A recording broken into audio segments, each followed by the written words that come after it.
Welcome back, riders, enthusiasts. I've got two people that, well, actually, at least one person that I actually admire. The other one, I say we're more of acquaintances, but he's still a pretty cool cat. He's about the size of a cat, maybe like a midget cat. I've got the mad scientist, Coach Rob Beams, with me, and then we have Cooksey. Why would you call Coach a cat? No, I wasn't. It was directed towards you, Cooksey. I know. I was just deflecting to see how you'd handle it. But this is MX Unfiltered, and we are going to just that, be unfiltered, probably piss off a lot of people because we are going to talk about sleepers.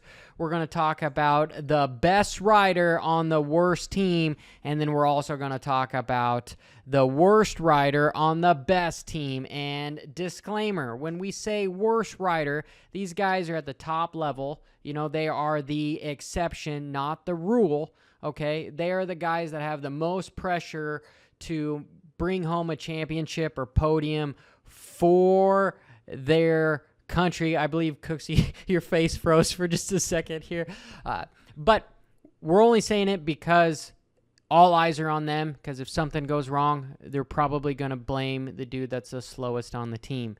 And with that being said, I'm going to lend it over to Cooksey, the guy that just totally made the internet flip upside down with his allegations with Loretta Lynn, which was great. I commend you for it, brother. That was some real good stuff. But jumping right into it, to the thick of it, worst rider on the best team, go. Okay, so I'm probably going to get deported for this. After my last video where I picked USA to be third, I'm going to go with Justin Cooper as the worst rider on the best team. Because, look at the difference. You got Eli Tomac. You got Chase Sexton. Justin Cooper? Like, it doesn't fit, right? If it was a puzzle and I told you to name three guys, you wouldn't name those three. It just he doesn't fit. And I don't mean that as a knock on Justin Cooper, because he's the best American 250 rider. Just we're lacking in 250 riders right now. We really are. You look at the Spaniard, Guillaume Ferris, who came over here, his best finish in EMX, which is the equivalent of our combine, was 7th. Yet he's a top 10 guy in the Nationals. So I would say Justin Cooper is definitely the weak link on this.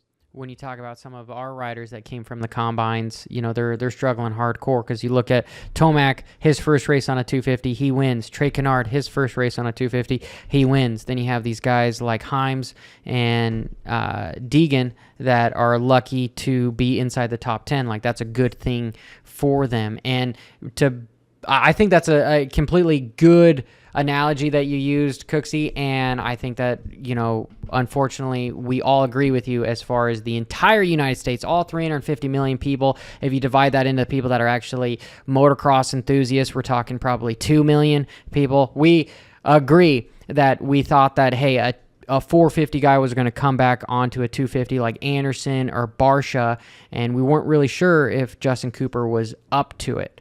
So what? Can you share some of the reasons why you think Anderson wasn't on the team, Johnny?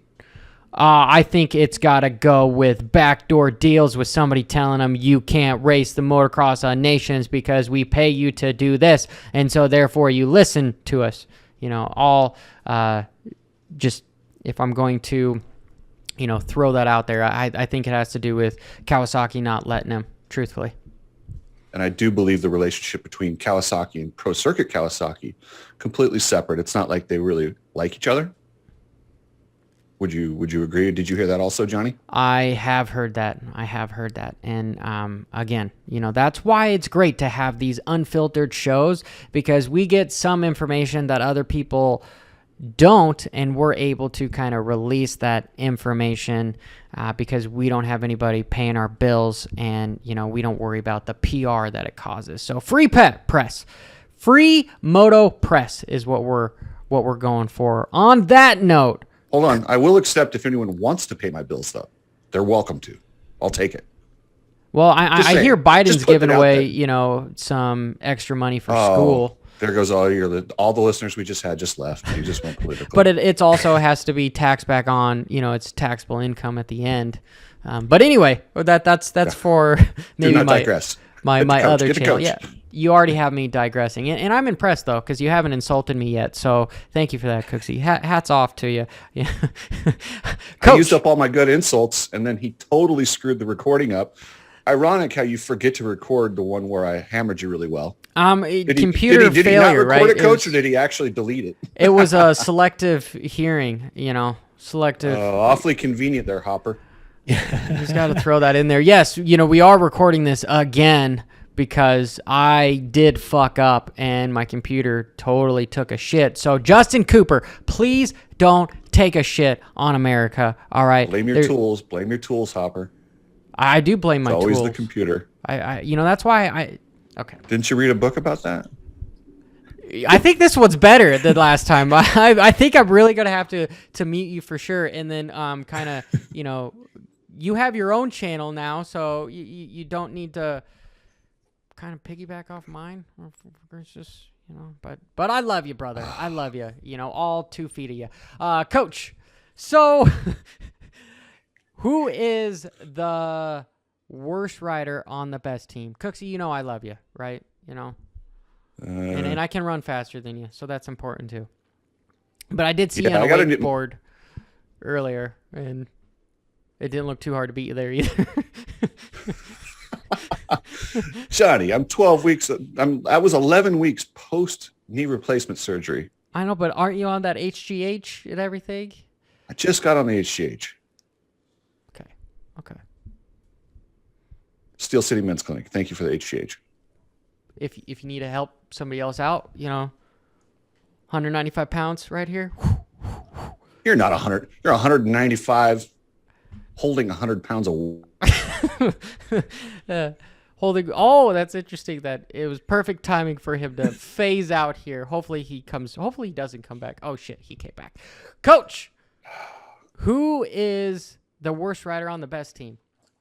Boy, this is a hard one. And like you said at the beginning of the show, this is not to throw rocks at anyone that lives in a glass house. If we're just going to really create a different perspective on how we're looking at the race, the person that I would not want to be would be Mitchell Evans for Team Australia. If you watched the first show that we did over with Cooksey, I have Australia finishing up second directly behind behind the USA. And I don't know with poor Mitchell having that injury the way that he's had, I just don't think that he's going to be on par with a Hunter or a Jet in the expectations of that team. I think they'll still do well. That's why I've got him at second. But that's the person that I feel that I wouldn't want to be right now. Very, very high-profile team with a tremendous amount of potential and unfortunately coming in injured. So that's going to be a difficult situation for him. I'm going to be interested to see how it pans out. Yeah, it's right at the last race there in Turkey, hit the deck hard, smacked in a fast section, right on the face of the finish line. And we all know that these guys don't use a lot of protection. No pun intended, okay? No pun intended, but they don't like wearing chest protectors here. And if I had to say who the worst rider is on the best team, I have to use my top 3. You got France, so you got Marvin. Okay, on that team, I would say he's the worst rider. Australia, who I said was going to finish second. You've got Hunter, Jet, and Mitch. Mitch, unfortunately, just for the same reasons you said, Coach, is the worst guy on that team. The slowest rider on that team because he potentially could be injured. And Hunter and Jet are kind of the phenoms over there on Australia. And the United States, same reasons why I do agree with Cooksey, why Justin Cooper is not our best 250 guy, and he's up against elite Americans with Sexton and Eli. So that's kind of a toss-up for me. But if I had to say, I would have to say Mitch Evans has the cream of the crop there because of the fact that you've got those quotations, is he healthy? Is he not healthy? So I would have to put him as far as the slowest rider on the best team. That's actually not trying to be, you could think however you Hopper. think of it. This is definitely your topic. Let's make Coach and I insult one guy and you take it a whole lot further and insult 3. I love it. Now, Johnny, you said something I thought was interesting. Who do you think would be the best American 250 rider? Because you said you don't believe that Jay Coop is. Who would you say? Well, I'm just saying it as what we've had beforehand. When we've had other riders coming up, we're kind of lacking there when it comes to talent because they're all moving to 450s. And we've got, and that's where we see all the competitiveness in the 450 classes because they're no longer on 250s. Like, I honestly would have liked to see Craig on the team if we were going to go for a 250 guy, but technically he's still he's moving into the 450 class. And for a different team too. What? Sorry, say again. Well, that's a lot of the reason that Craig was overlooked is he's changing teams. He will no longer be on the Star team. He's on Husqvarna. And so the powers that be went to Star because they were so torn between the two riders. They were literally flipping a coin. They went to Star and said, well, who do you guys want to support? The team went with the guy who's going to stay with them next year. Oh, and this goes... that's... Go ahead, Johnny. Excuse me. No. Nope, go for it. I talk all the damn time. What do you want to say, Coach? Coach, go.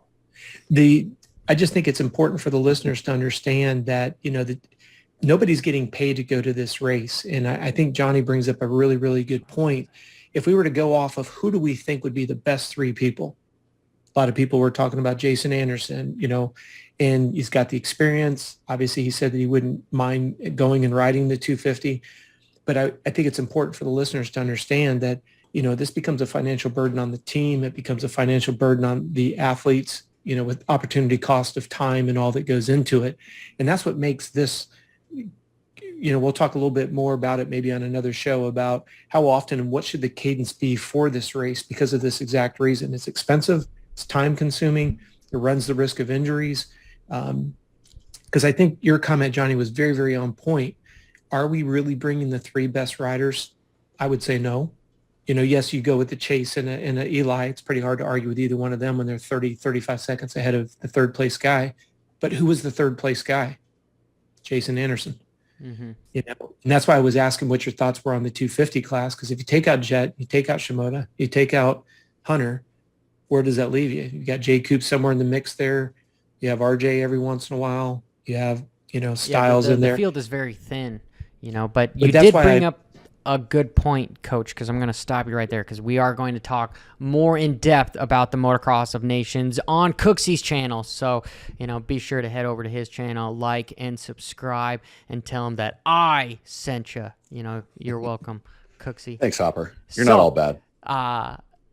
You were saying about some of the teams that have a very thick field. They're bringing the best riders on there. Let's transition to the sleeper team. Some team that isn't getting as much press as they should be because they are literally thinking that this race is a hype, an incredibly important race, and they're bringing their best riders. So who would you think, Coach, is your sleeper team if you had to choose between the 34 teams that are signed up?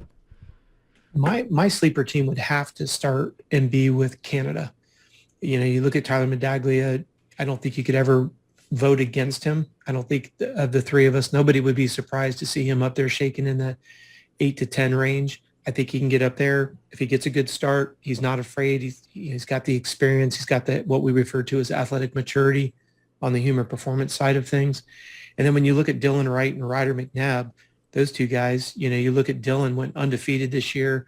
You look at McNabb, a lot of first. I think he had 1 fourth, just 1 or 2 thirds, and the rest were seconds. The consistency of those guys is right there. Obviously, with them racing the same series, I think there's a lot of synergy. And I think, when you get the experience of those guys together, I don't think anybody truly understands what it takes to have the experience of Des Nations and to be able to carry that forward. You look at the people that have been very dominant in Des Nations. I mean, they're the absolute legends of our sport, Stefan Everett, and, Ricky's been a couple times. And you look at those pillars, Grant Langston, and, even Ivan Tedesco, he's been there more than once. And that experience and what to expect, I think Tyler's going to do that for Canada, especially with 2 guys that are pretty pretty ripe and ready to go right now. They're I coming off some good races. absolutely agree that Canada is bringing their top 3 best riders, and it's cool that Honda has won so many championships this year with the Canadian, both MX1, MX2. They're 250 Pro and 450 Pro is what they call it. Then you have, Jet with Supercross and Motocross. Sexton almost got it done, and Motocross, they won the MXGP. So there's a lot of things on Honda that they're picking the right guys. So Cooksey, I regret to inform everybody that we need your 2 cents on who your sleeper team is. Doing me dirty there, Hopper, each time. Spain is really good, and I'm surprised. I had a hard time leaving them outside of my top 5. They got Jorge Prado, Ruben Fernandez, and Guillaume Ferris, the guy that came over and rode the Star Yamaha. He was 7th, or his best finish in EMX was 7th. So I'm going to say Guillaume Ferris. If he can get a good result out of those two, and the other 2 guys ride to their potential, I mean, they could be a podium team easily. So that's my sleeper team. Like I said, I have them outside the top 5, but if they went up inside the top 3, I would not be surprised at all. Dude, and I like that one because I'm a huge Jorge Prada fan. He just seems like a little shit that has a big attitude on that bike, and so you gotta love him. A lot like you. No, I just have a big mouth. That's all I do. Well, and think about this, JH. Last time Prado was here, he went 3-3. It seems like it was just yesterday, but that was back in 18. Point being is on a track that he doesn't have a lot of hours on, he still went 3-3. And I think he's a rider that just needs to do the Sexton thing and gain 25 pounds if he's going to race that 450. I'm still kind of a believer that he was better on the little bike than he is the big bike because, you can't be Cooper Codrebra on a 450, like you were on the 250. So if I had to pick a sleeper team, it's going to be Belgium. The last time they won Motocross of Nations was in 2013, and they actually have one of the riders that was on that winning team with Jeremy Van Horberg, but he's on a beta right now, so that's going to be kind of interesting. And their team also consists of Everett's Liam, the little kid to Stefan Everett's, who also won the last 2 championships, not last 2, but the first 2 for Belgium. And then they also have on their team Gertz, who recently just lost the MX2 championship in a horrible manner. Is winning the entire series, and then it comes down to the last 2 motos. And had a good effort, had a good race, just one mistake as far as running over Tom Vial. I bet he wishes that he probably ran over the rider as opposed to the bike so that he kept up. I know that's a shitty thing to say, but it was for a championship, and he was following, and so he made the mistake, and he went down. But he's full of piss and vinegar right now, and he's ready to show the world that, hey, I might have lost the Motocross 2 championship, but I'm going to be the fastest effing dude on a 250 over here in America at Redbud to represent the world, is what I would have to say. And a fun fact, I know you mentioned beta in there. There's also a Fantic and a TM. And guess what representative isn't there? Suzuki. Yeah, that's because Suzuki suck. They're cheap for a reason, is what they are. I always tell people that you get what you pay for. And Suzuki, when you pay for it, yeah, you get fancy new plastic and shit, but you also get 35-year-old technology with a Kickstarter. Do they even have electric start yet on those damn bikes? I don't even walk by. Do you check the blue book and see what a 06 is worth, and that's what they retail price it at? I haven't looked, but I just know they're a couple $1,000s cheaper than... it's definitely the poor man's new dirt bike, right? It's a bummer if you're willing to buy a bike, everybody out there, buy a used effing, other Jap bike. Do not say you're going to get a brand new Suzuki because it's just old tech.